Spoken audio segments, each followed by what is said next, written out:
Good morning, everybody. I'm Hugh Harris.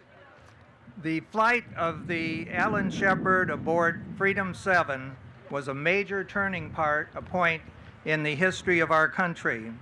It's going to be my privilege to introduce the people who will tell you the story of that accomplishment and recognize the people in the audience who made that possible. I'd like you to welcome, first of all, Lieutenant General Susan J. Helms, Commander of the 14th Air Force. General Helms, would you come up?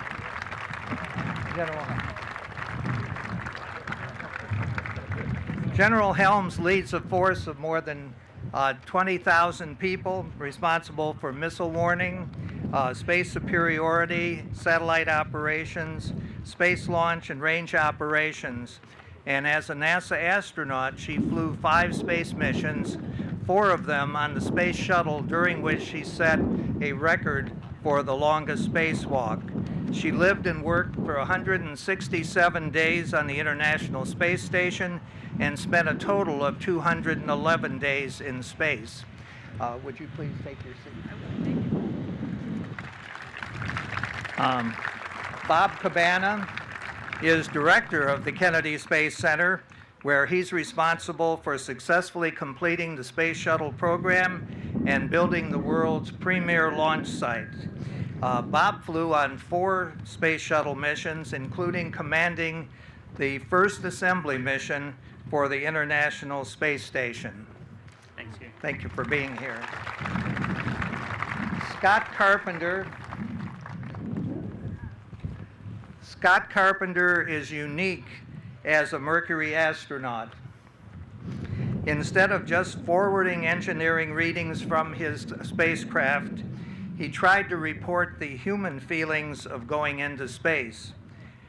He also performed the first 5 scientific experiments in space by an astronaut, and later his expertise in outer space turned to inner space and advancing our knowledge of working in the deep ocean.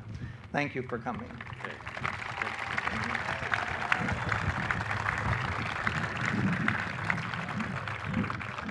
Jay Barbary is the only reporter to have covered every United States human flight.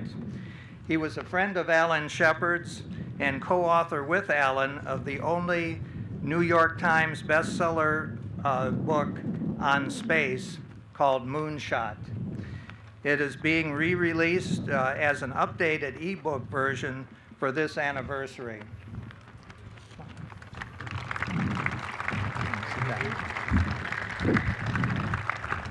Bob Mosier was chief test conductor responsible for the launch of the Redstone Mercury and Freedom 7. He's the man who gathered the reports from the engineers for every system and ensured that everything was ready to go. Welcome, Bob. Thank you. We think Paul Donnelly may be here too, who was the Mercury test conductor, spacecraft test conductor, but I haven't seen him yet. Jack King was the chief of public information at the time of the Shepard launch and responsible for helping the press cover this vital advance in our nation's history. Thank you. You're welcome. The 3 daughters of Alan Shepard, Laura Churchley, Julie Jenkins, and Alice Wackerman, were the pride and the underlying foundation of Alan's life. They will be sharing the joy and sometimes anxiety of growing up with a famous fighter pilot astronaut. And by the way, Alice managed to be born on May 5th, apparently knowing that her father would make his first space flight just a few years in the future.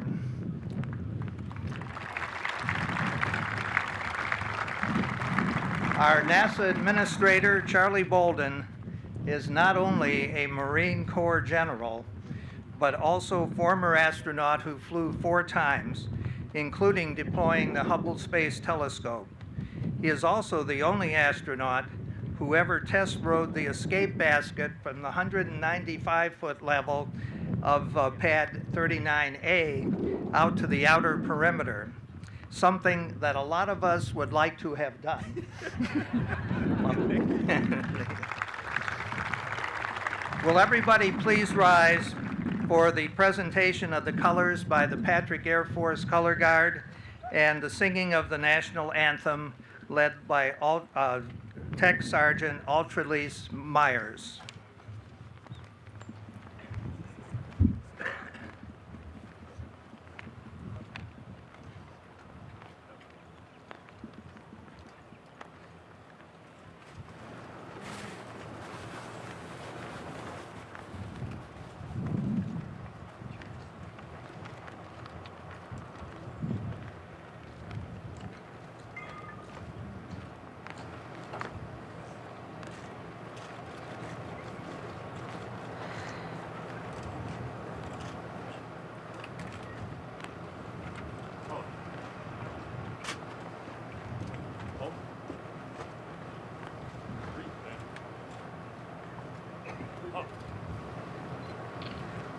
Oh, say, can you see by the dawn's early light what so proudly we held at the twilight's last gleaming, whose broad stripes and bright stars through the perilous fight o'er the ramparts we watched were so gallantly streaming, and the rocket's red glare,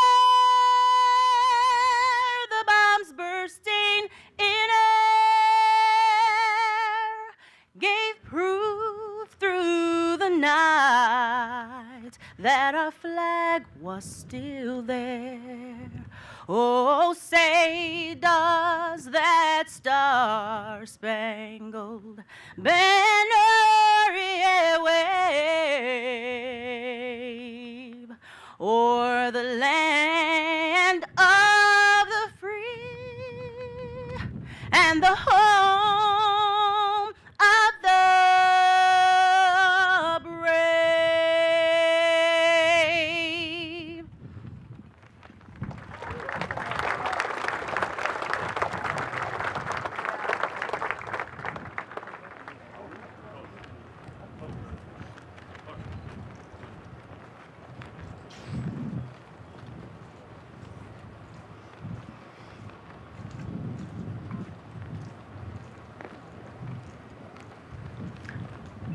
Please be seated. General Helms, the microphone is yours.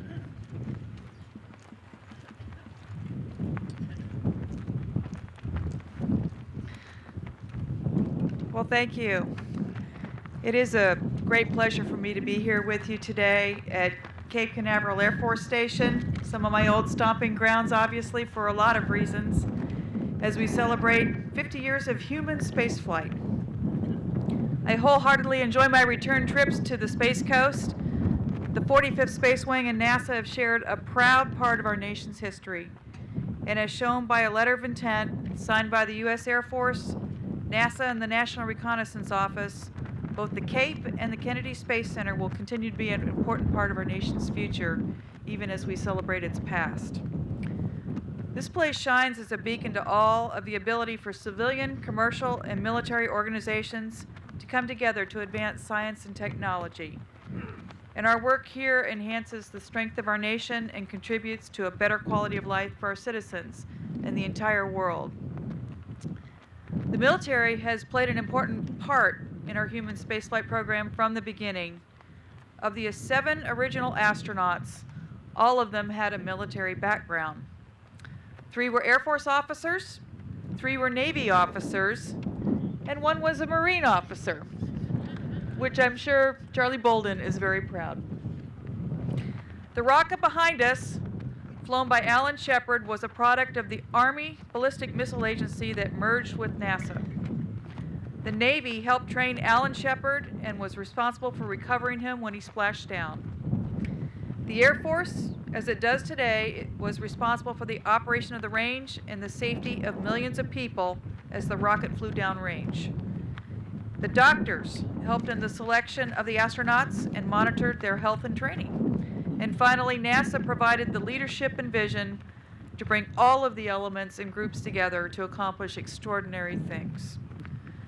As John Gillespie McGee Jr. said in his poem, High Flight, "Oh, I have slipped the surly bonds of earth to touch the face of God."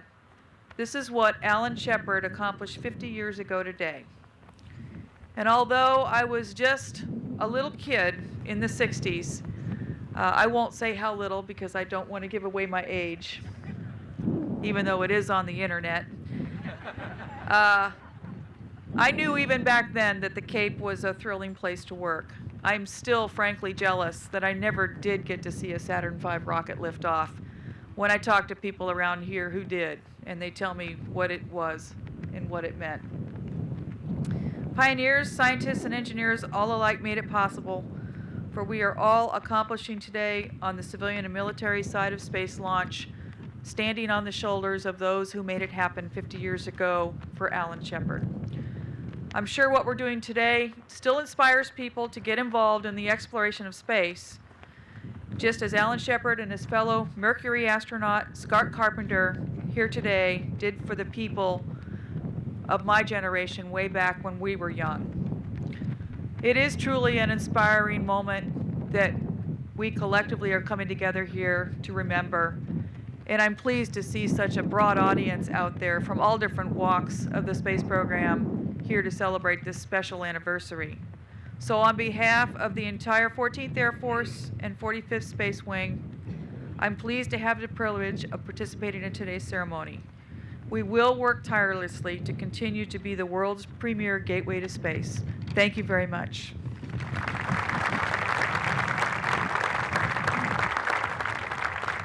Thank you, General Helms. Bob?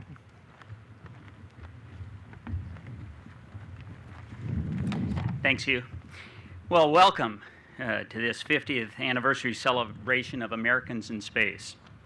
In just a few minutes, we will be hearing and seeing what happened on this launch pad 50 years ago to the minute and follow the mission through to recovery downrange. Before I go any further, I would like to take a moment to thank the Space Community Anniversary Committee for all their efforts in ensuring that this significant anniversary did not pass without the appropriate recognition, and to remember where we started 50 years ago today. Thank you for your early planning and for working with the NASA team to make this such a memorable event. In the audience today, we have more than 100 workers from the Mercury era who devoted their lives to flying humans safely in space. There are a few who couldn't be here today because they're still working in the space industry. So I'd like all of you who are part of the Mercury program to please stand right now so we can recognize you.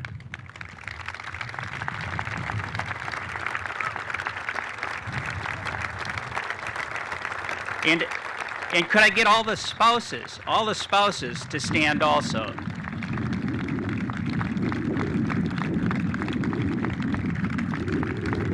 Thank you. Thank you, please. You know, spouses are, they've always been a vital part of our space workforce. And I just want you to know how much we appreciate all that you've done to help us be successful. I know our administrator, Charlie Bolden, and the entire country join me in thanking you what you did through the years to advance our nation's capability. The space program is essential to our future and our well-being as a nation, and you can be extremely proud of what you did for your country and for humankind. As a small boy growing up in Minnesota, I can remember being glued to a small black and white TV as I watched with great excitement as we prepared to launch the first American into space. I might add he was a Naval Academy graduate and a Navy test pilot also.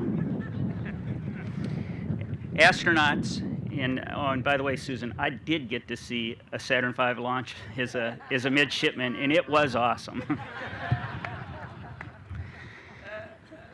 Astronauts and test pilots, they were my heroes. I held them in such high esteem. I never dreamed that one day I might actually be one. But Alan Shepard, he set the example and paved the way for us all. Perhaps the most far-reaching work that Alan Shepard accomplished, however, was spearheading the Mercury 7 Foundation. It has continued to grow from the original 7 to 80 astronauts strong over the years, and is now called the Astronaut Scholarship Foundation. To date, the scholarship has funded and supported 279 students in their studies of science, technology, engineering, and math.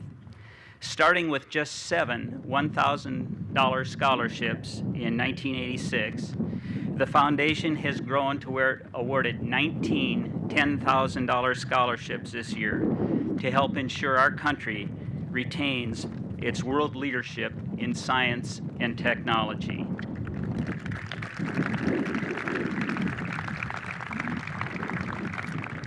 During the ceremony, you'll be learning a great more about Alan Shepard, the man and the legend, from his daughters and other Mercury 7 astronauts like Scott Carpenter.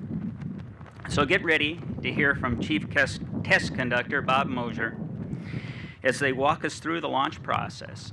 And thanks again for coming today to mark this most memorable event in America's space program.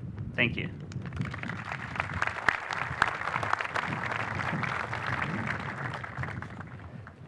Thank you, Mr. Cabana.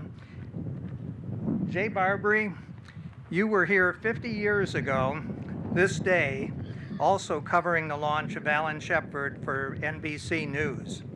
Please tell us what you were feeling and set the stage for recreating the launch and the mission through the interviews of our other participants.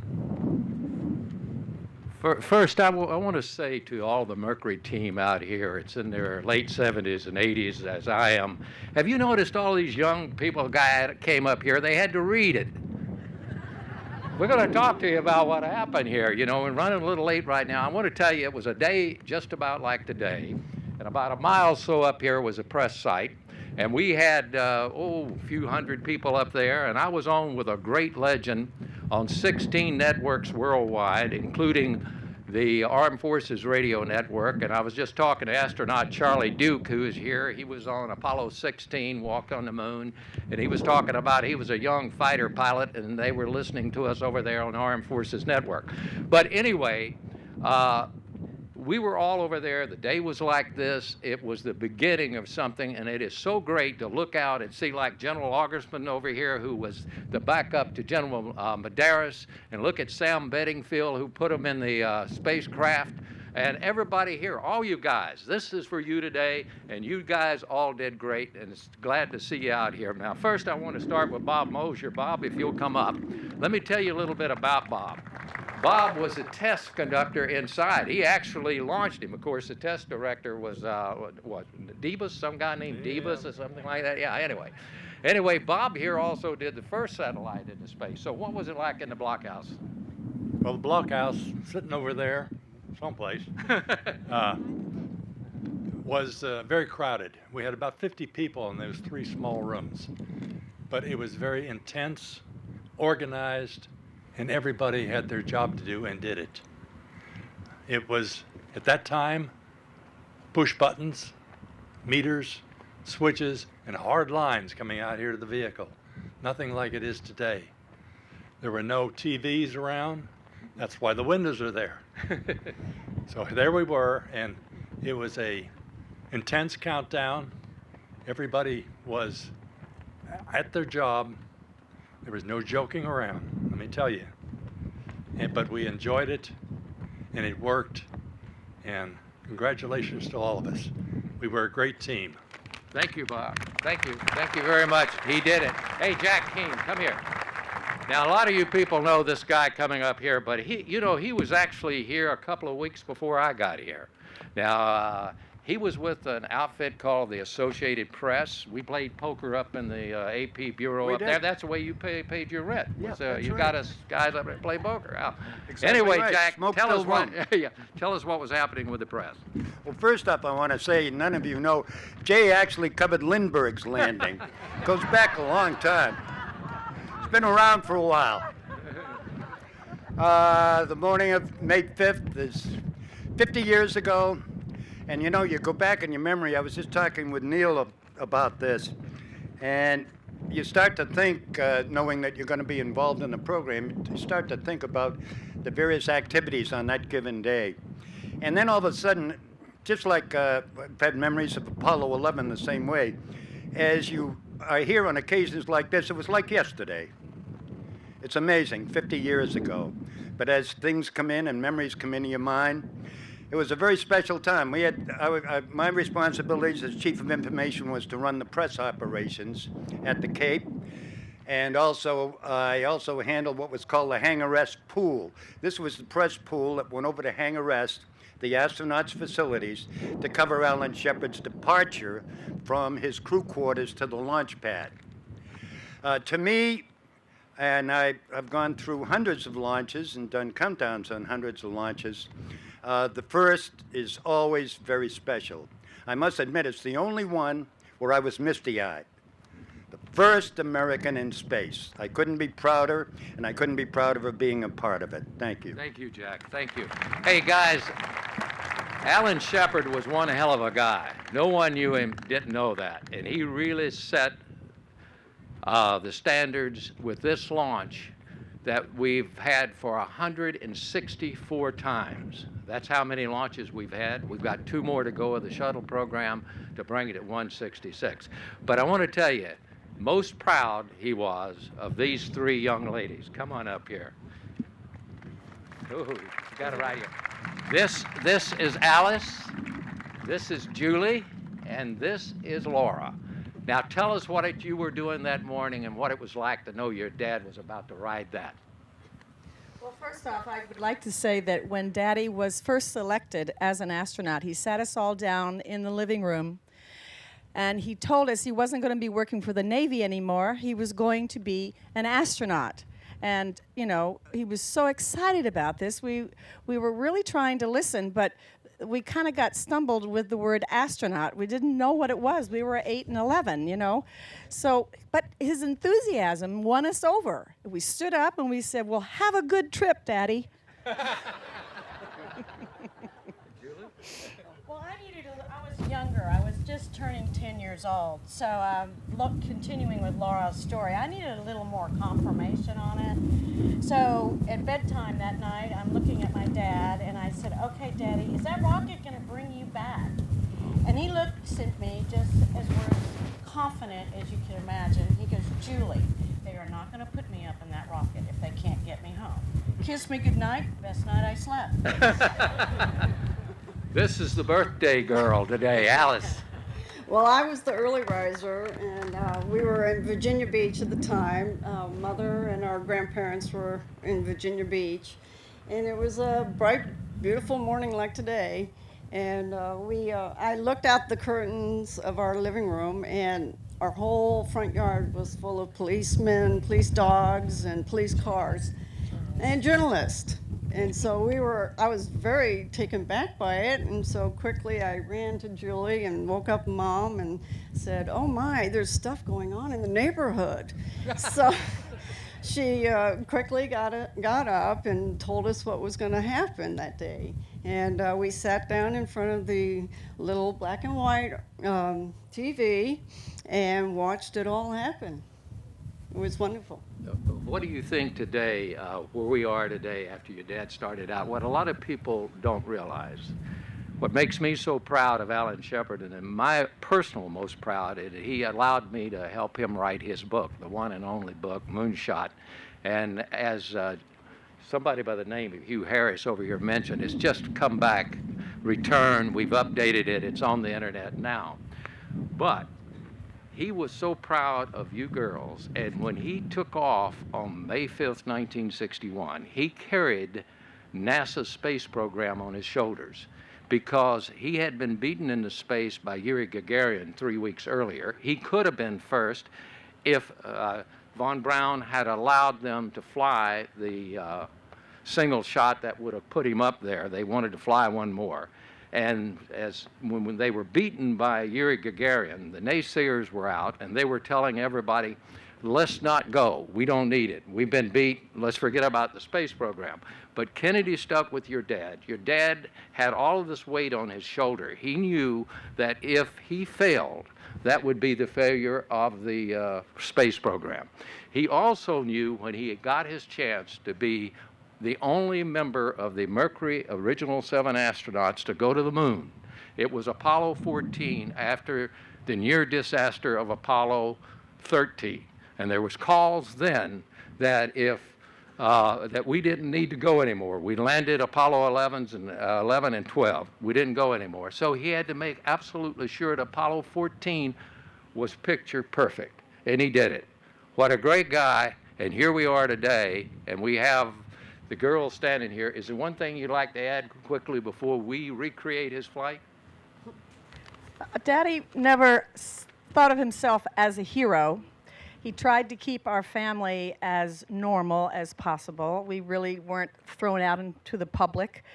And I do remember every time he spoke, he always gave credit to everyone in NASA who built the good ship that brought him home to us safely. And we thank you all very much.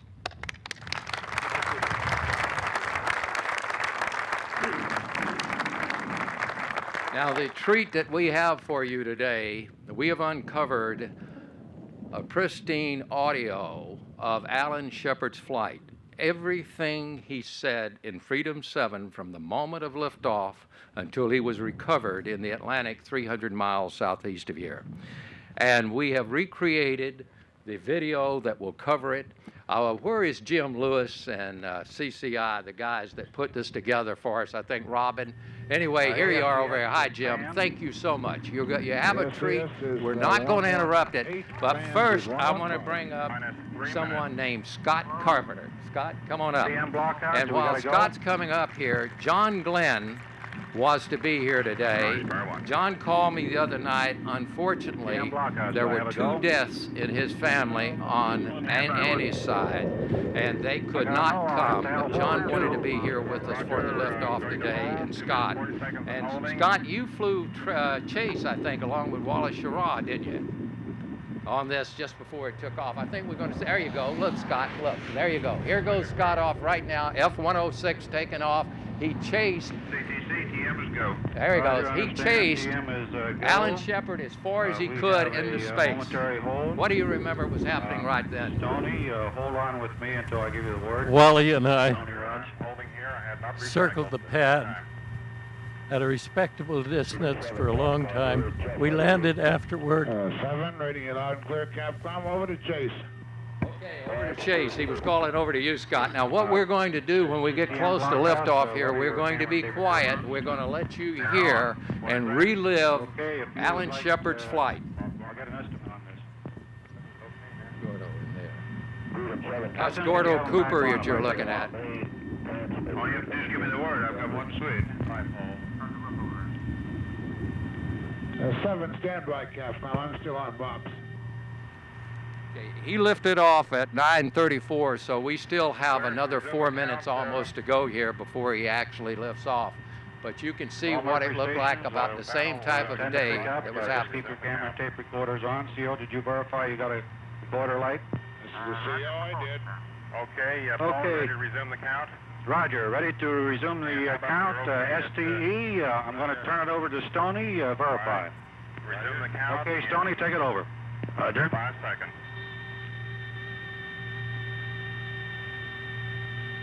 Seven, Stoney, on your room. 7, loud and clear, Stoney. Roger, loud and clear, also. Stoney again is astronaut Gordon Cooper. There's the press site. They tried to keep us compacted and as close as they could.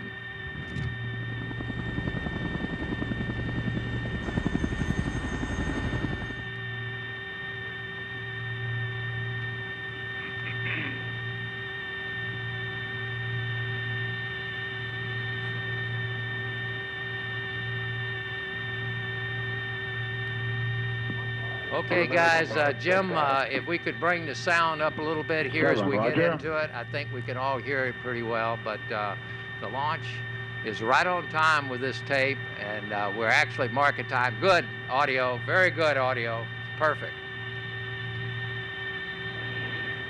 And now we are about 2 minutes 45 seconds away from launch. I believe if memory serves me right, we'll have another hold here before it takes. Again, there was 442 reporters there.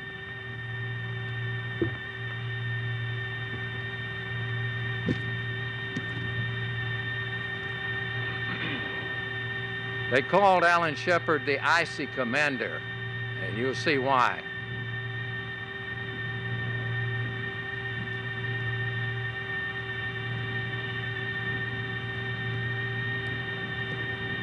One minute and counting. Roger.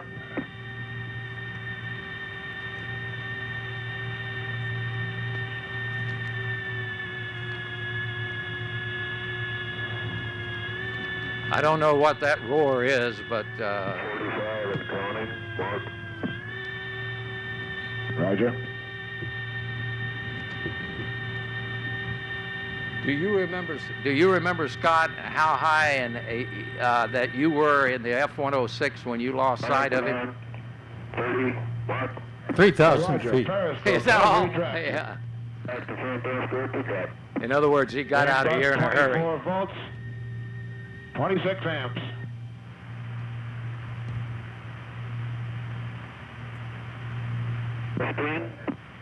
Okay, guys, we're right on time to recreate Alan Shepard's flight 50 years to the moment.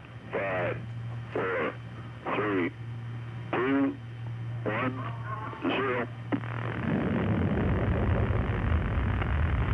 Lift off. All right, lift off and the clock has started. You're on your road. Yes, sir. Reading you loud and clear. I tell you.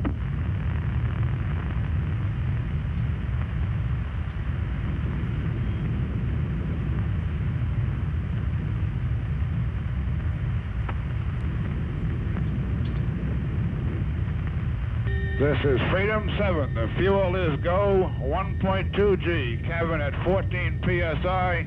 Oxygen is go. As understand, protect your air, okay.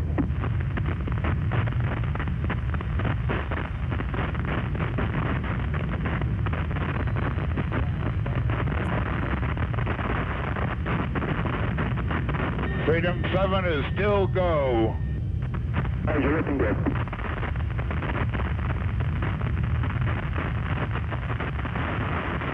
This is 7.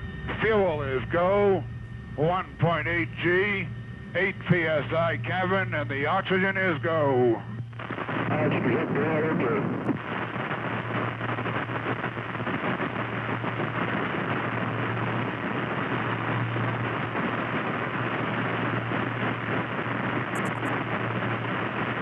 Cabin pressure is holding at 5.5. Cabin holding at 5.5. I understand. Cabin holding at 5.5. The fuel is go. 2.5 G. Cabin 5.5. Oxygen is go. The main bus is 24, and the isolated battery is 29. Right, read you 5 to 5. Protect the air, okay. Okay, it's a lot smoother now. A lot smoother. Roger.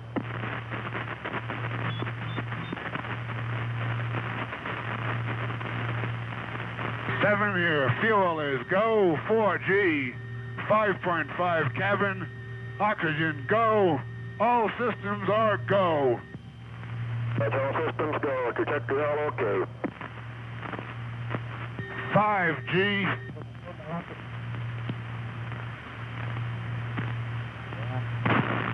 Cut off. Tower jettison green. Disarm. Cap step is green. Periscope is coming out. And the turnaround has started.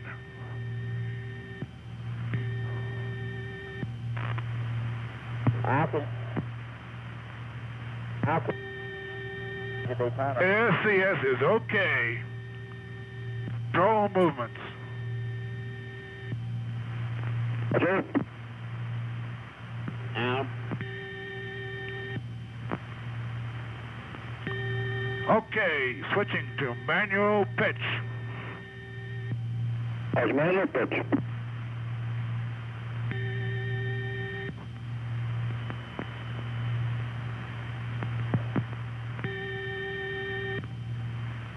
Pitch is okay. Switching to manual yaw. Let's understand, manual yaw.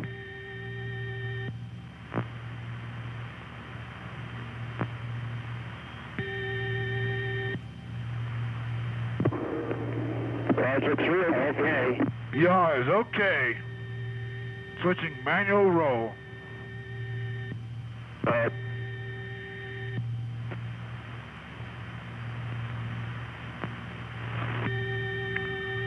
Roll is okay. Good, okay, let's get here.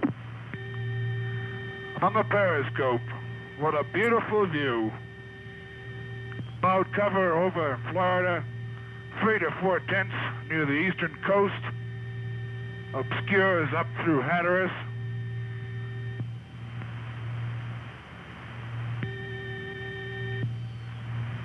You can see Okeechobee. Identify Andros Island. Identify the reefs.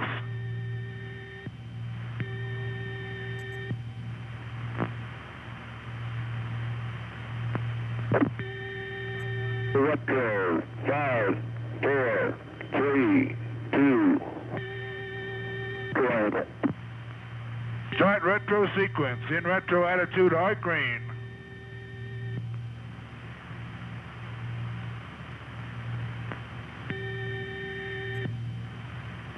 Control is smooth. You notice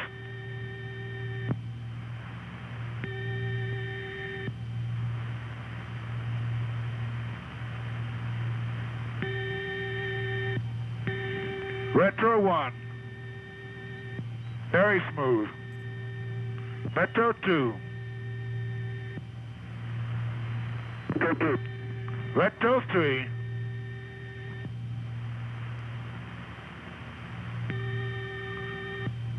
All 3 retros are fired. Okay, 3 retros have fired. Retro jettison is back to arm. The booster. Negative.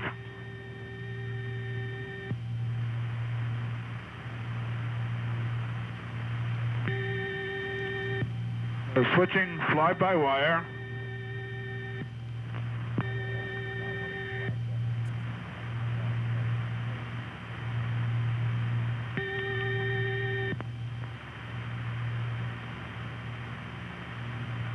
Roll is okay. Retro jettison, confirm. Roger, do not have a light. I do not have a light. I see the straps falling away. I heard a noise. I will use override. Override used. The light is green. Oh, Roger.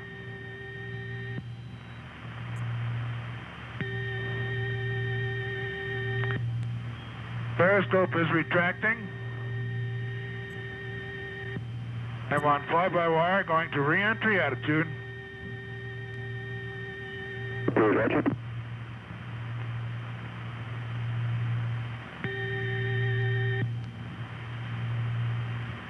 Projector right on the button.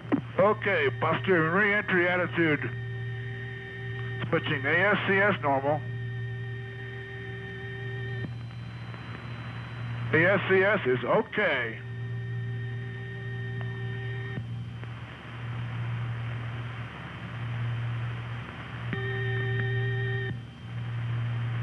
Switching HF for radio check.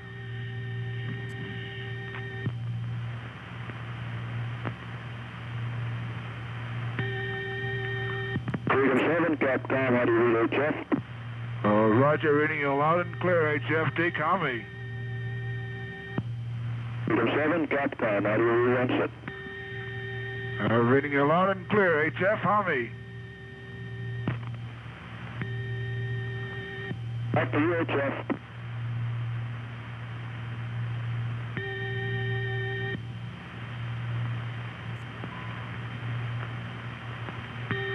Okay, this is Freedom 7. G build up.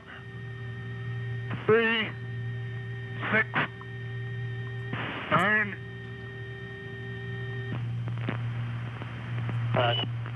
Okay. Okay. Coming through loud and clear. Okay.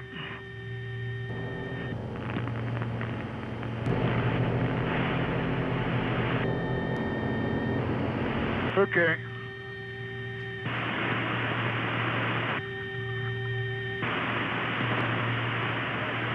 This is 7, okay.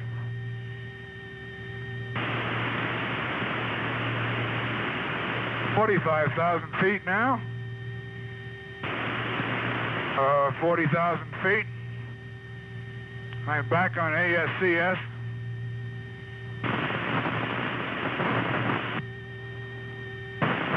$35,000.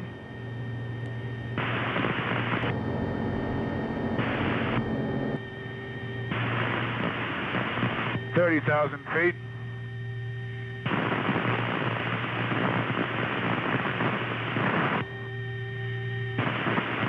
Capcom, how do you read now?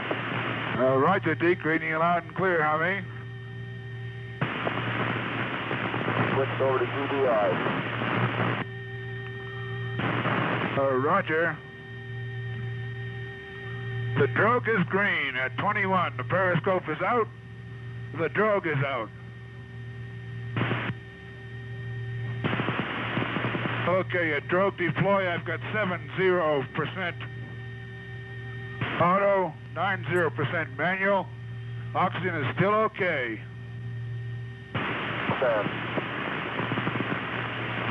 And the snorkel's at about 15,000 feet.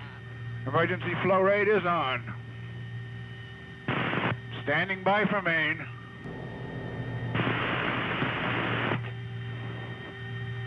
Main on green. Main chute is raced.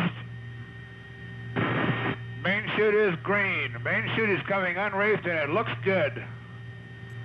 This was the happiest chute time is of his good. flight Rate of when he descent had a is reading main about chute 35 working. feet per second.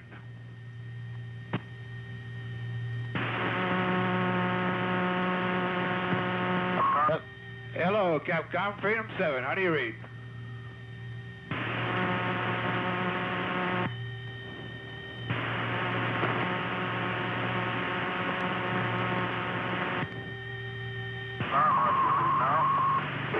Hello, card file 23. This is Freedom 7. Do you read? Freedom 7, this is Indian Capcom. Do you read me? Affirmative, Indian Capcom. Let me give you a report. I'm at 7,000 feet. The main chute is good. The landing bag is on green. My peroxide has dumped.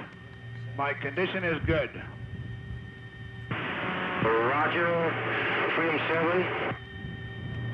I understand you're at 7,000 feet. Your main chute is open. Your landing is good. Over. That is affirmative. Please relay.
Hello, card file 23, card file 23, Freedom 7, over.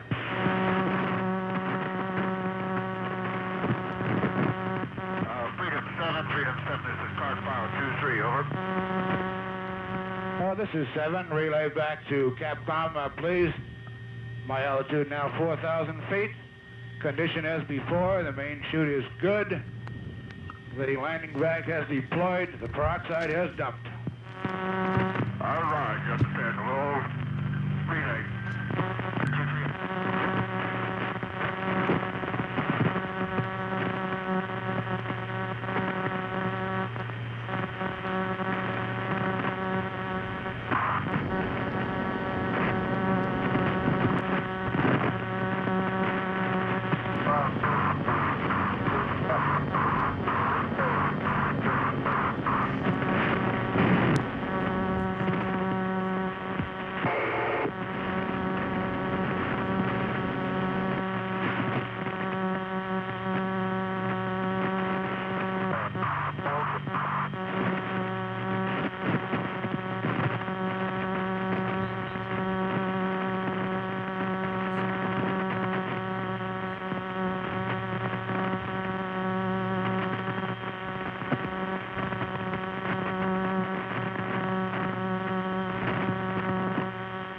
Card file 23, Freedom 7. Go 7, this is 23. I'm about 1,500 feet now. The main chute still looks good. Radio descent is indicating 30 feet per second. All right.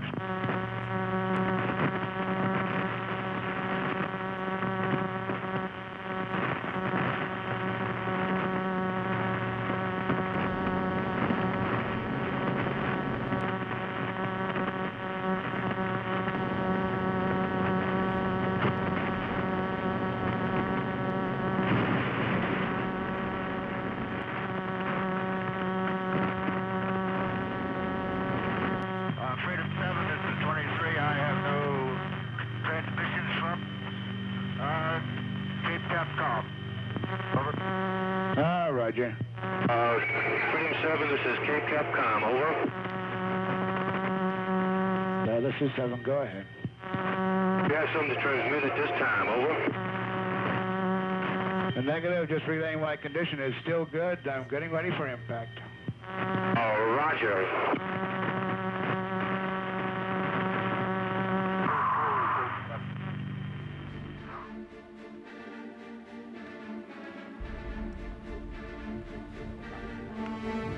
Okay, that's it. He's back safely.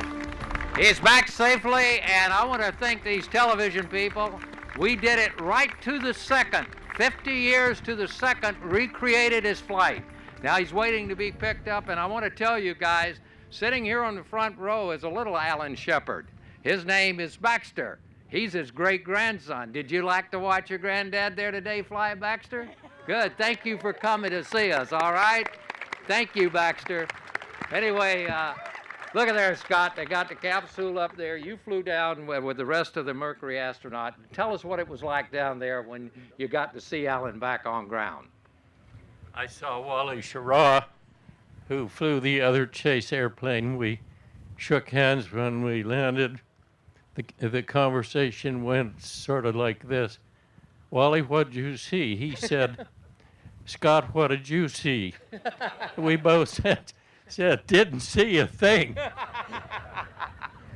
We were circling at a respectable distance, maybe 6 miles away. And it's a good idea to chase the first flight of a new machine. But when the first flight goes straight up, it's hard to chase. Yeah, I think you told me earlier that you guys lost sight of him about 3,000 feet. Was that about 10 seconds after launch? Something like that. Right. Scott, thank you so much. And I want you to know that Scott, of course, was our second American into Earth orbit. He followed John Glenn and Again, John wanted to be here with us so much today to do this, but it's just fantastic.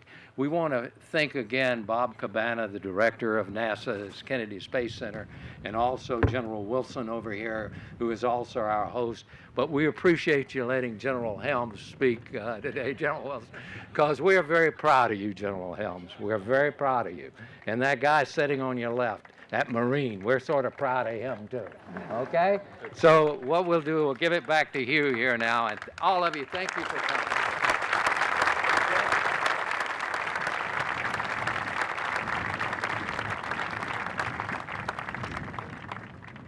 Thank you, Jay, and thank you, Scott.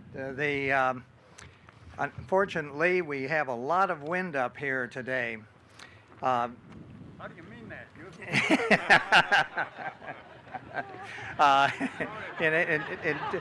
It's all natural.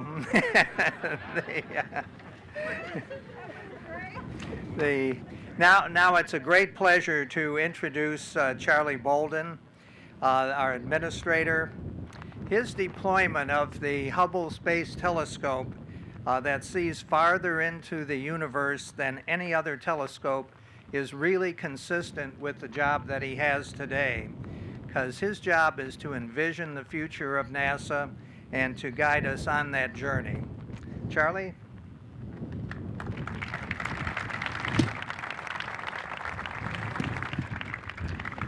Hugh, thank you very much, and thanks to all of you for coming out this morning. This is absolutely incredible.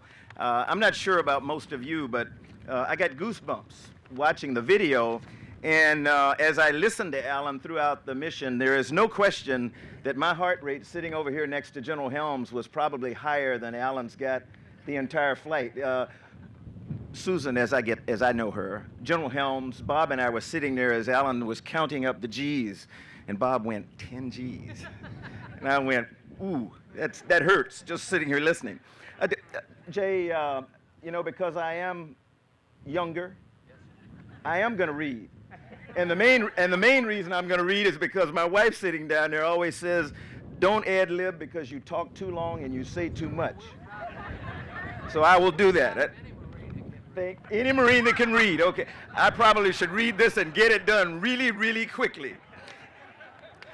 I do want to take an opportunity. This is a joyous day for us, and as we do this, I want to remind people that, you know, there are a lot of things that go on in this world. We have the privilege of associating with perhaps the greatest program that has ever seen existence on this planet, and that's the space program. Even as we sit here, however, we have some brothers and sisters up in Huntsville, Alabama at the Marshall Space Flight Center who went through some devastating events with the tornadoes just in this past week, and they continue to press on in spite of everything. Several of them have lost everything, but I'd ask you to remember them and keep them in your thoughts and prayers as we go through these celebrations. You know, Alice, we talked about it a little bit yesterday. I don't know how many of you got the significance. Today is Alice's birthday, and I commented to her, I said, you know, did you think about the birthday candle that your dad put on your cake, you know, launching on your birthday? And she said, you know, I really didn't at that time. And the other thing was, some of you have heard me talk about faith before. Some things happen over which we have no control. This was not the day that Alan Shepard was supposed to launch. He was supposed to have launched, I think, 3 days earlier. But things just didn't work out that way, and he launched on the birthday, you know, of Alice. So I think things work well. Hugh, I can't thank you for putting this together and for being the moderator here. I want to thank all of you for coming again. Laura, Julie, Alice, thanks so much for helping us put a human face on an iconic man. And Scott, you know, we listened to you yesterday and today. It was just tremendous. And you are an incredible legend, one for whom we have great respect and admiration. So thank you very much. And I want to thank all of you who were a part of the Mercury program. As Bob said, particularly the spouses, because as today, with everything, the spouses are sort of the unsung heroes, the people that allow us to go off and do things and have fun while people stay back and make things really happen in the homes. Jay, you've been instrumental in chronicling the exploits of the space program for millions of people through many years, and we really appreciate your extraordinary dedication, which continues to this day.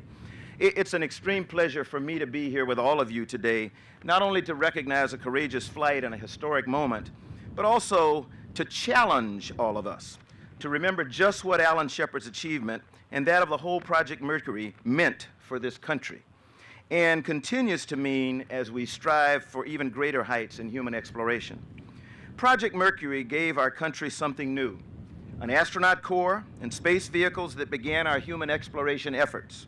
Those efforts have now culminated in an orbiting International Space Station that has been occupied by humans 24/7 for 10 years now, and will be for at least another 10 years. We've launched an amazing reusable space vehicle, the Space Shuttle, more than 130 times, and achieved amazing things with that vehicle. The Space Shuttle has deployed and retrieved satellites, united international communications grid, uncovered new scientific knowledge, and increased our understanding of robotics. Shuttle allowed us to build the ISS and to send hundreds of diverse men and women into Earth orbit, people who would have never had that opportunity before.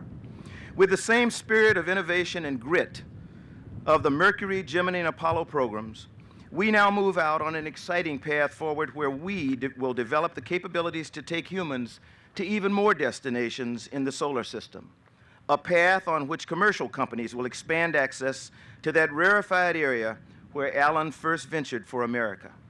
This will allow NASA to focus on those bigger, harder destinations never before visited by humans, as well as enhance our science missions to peer beyond our solar system. It's an honor to share this day with so many people who helped NASA pioneer human spaceflight and enable the agency's many accomplishments throughout our existence. I salute all of you.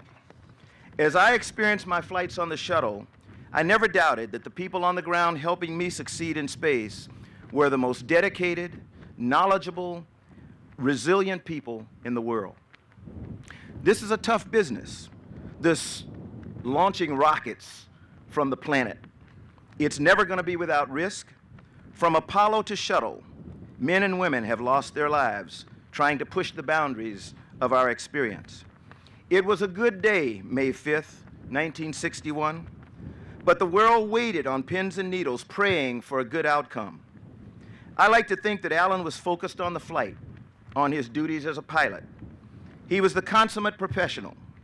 None of us can really feel ourselves walking into history, but he had to know it.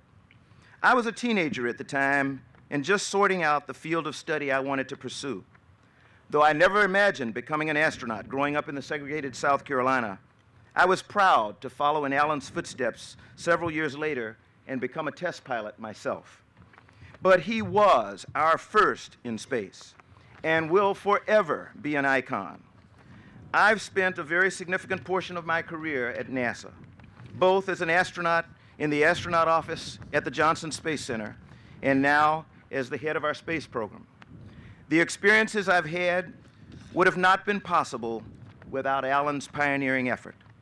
The inspiration that has created generations of leaders to enlarge our understanding of our universe and to strive toward the highest in human potential was sparked by these early achievements. They began with Freedom 7 and a daredevil test pilot who flew the ultimate experimental vehicle that May Day 50 years ago. A daring young Alan Shepard who walked out onto this very launch pad and perhaps saw the future.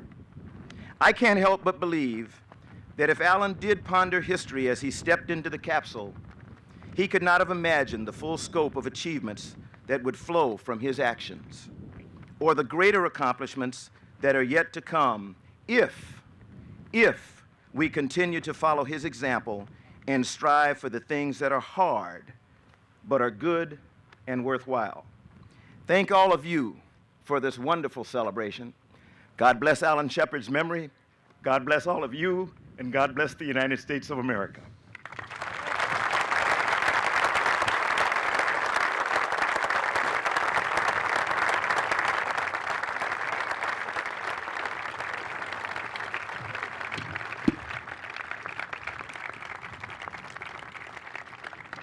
Thank you, Administrator Bolden. Bill Nelson, the senator, senior senator from Florida, has been a part of the space family throughout his career, going back to state office and then national office, and is now the only senator who has flown in space. And he devotes a significant amount of his time to space policy. He wanted to be here today, but the Senate's in session, and so he's unable to come. But he did send a short video message. It's hard to believe that it's been 50 years since Alan Shepard put it all on the line to be the first American in space. And he blasted off on Freedom 7 for only a 15-minute flight that would change the course of American history and exploration. One of Alan's first comments during his flight, once he was up there, was, "What a beautiful view." Now, those of us who have been privileged to have that view, it is extraordinary. I can wholeheartedly agree. What a beautiful view. Alan's flight may have been only 15 minutes long, but his impact on NASA, the space program, on America, it is enduring. I remember years ago when I was a young congressman, the Speaker of the House, Tip O'Neill, beckoned me over, said, I want to tell you about when he was a young congressman down at the White House with President Kennedy. And his fellow Bostonian, he said he had never seen him so nervous. He was pacing back and forth like a cat on a hot tin roof. And he said to the aides, "What's wrong with the president?" Well, we were getting ready to launch Alan into space. The Soviets had beat us into space with Yuri Gagarin into one orbit. And we had a rocket that didn't have the throw weight to even get that Mercury capsule up into orbit. It was all on the line, and the president evidenced that, pacing back and forth. And now, 5 decades later, space isn't nearly as much of a mystery. Satellites, GPS systems, the Hubble, Google Earth are things that we all use today because we have more advanced technology and a deep understanding of our world beyond our planet. We've learned a lot since Alan's flight, but the magic of space is that there's always going to be so much more to know and to explore. So to the family, Laura, Julie, Alice, your father was a pioneer when he helped launch our space program. And because of his bravery and his dedication and his paving the way, we have explored the moon that he walked on and made a home on the International Space Station now. And because of his adventurous spirit, we continue to send Americans into space for a better understanding of our universe and what is our place in this vastness of the universe. And so I'm happy that we are honoring Alan's flight today, and I thank you for letting me be a little part of this celebration. And by the way, Alan, I know that you today, you still have that beautiful view.